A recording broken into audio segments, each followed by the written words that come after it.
Mishnah Vav of the 5th Perek in Masechet Erchin raises the issue of those who have obligated themselves to bring a particular korban or have committed themselves to donate to the Bet HaMikdash and have not fulfilled their commitments within a certain period of time. The Mishnah allows for the authorities to seize items of value. These items would be held as collateral until such time as the obligations have been met. 3 items are mentioned in the Mishnah. They are arachin, chatot v'ashamot, olot ushlamim. Arachin would be a donation to the Bet HaMikdash. For non-payment of the arachin, memashkenin otam, property may be seized. With respect to the obligation to bring a korban chatat and a korban asham, these are sin offerings, the Mishnah states ein memashkenin otam, the authorities may not seize the individual's property. The third category, the olot ushlamim, olot for the non-observance of a mitzvah aseh, shlamim, korbanot that are brought generally at the shalosh regalim. These korbanot, if not brought within a particular time period, memashkenin otam, property may be seized and held as collateral. We shall be focusing upon the third category, the olah and the shlamim, details of which are discussed in the very first perek of Sefer Vayikra. The individual has the option of bringing a large animal, a medium-sized animal, or a small bird as the korban olah.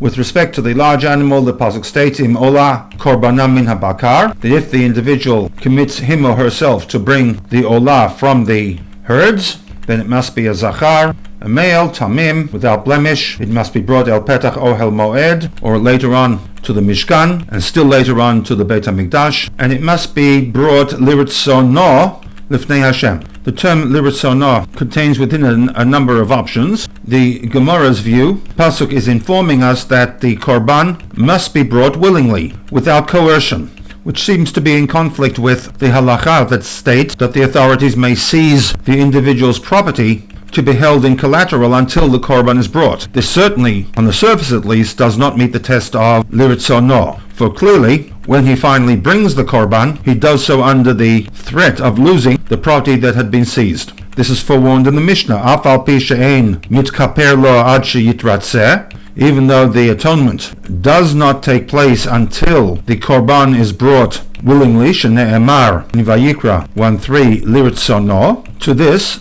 the Mishnah responds that kofin oto ad sheyomer rotzani. And here we are going to enter into some legal hair splitting, that the authorities can force him to agree to bring the korban willingly. Kofin oto, we force him, put pressure upon him, ad sheyomar, until the individual states, Rotzeh ani, I wish to bring a korban. And once he makes the statement of Rotzeh ani, we deem this to meet the test of liritzono. The Mishnah goes on to expand this concept and apply it to the writing of a get. That although, as we mentioned earlier, that a get must be given willingly by the husband, there is no room for coercion, yet the Mishnah does allow for the Beit Din, the authorities, to take certain measures that will force the individual to agree to write a get willingly.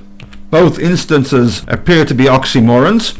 If we are exerting pressure, financial or otherwise, then the act cannot be deemed to be done willingly, and to this we will look to the Rambam for clarification. The Rambam in Hilchot Gerushin Perek Bet basically paraphrases the Mishnah as he writes, Misha adin noten shekofin oto legarish et ishto, in situations in which the law allows for the authorities to force an individual to execute a get, v'lo ratza legarish, and the husband, for whatever the reason, refuses to abide by the directive of the Beit Din, then a Beit Din shel Yisrael b'chol makom v'chol zman, any recognized Beit Din anywhere in the world, can makinoto, can authorize and use any means at their disposal, even to the extent of physical violence against the recalcitrant husband, ad sheyomer, until he states, Rotzeh ani, I am now willing to write the get. V'yichtov haget, the get is written, v'hu get kasher, and that get is a valid get.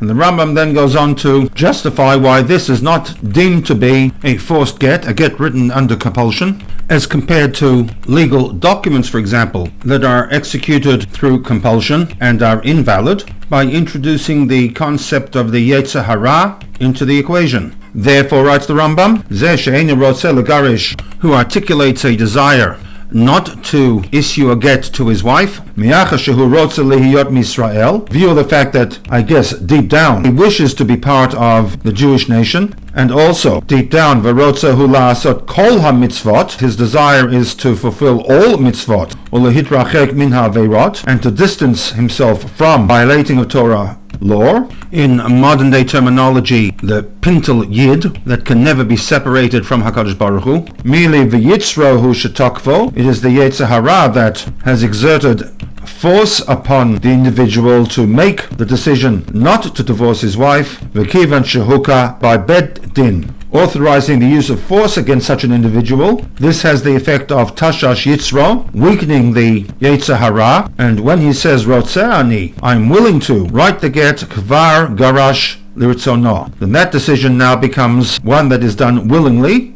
In effect, the Rambam appears to be echoing the Kabbalistic and Hasidic position that there are two levels of ratzon. One, a ratzon based upon the realities of life, and a ratzon ha'amiti that reflects the pnimiyut halev.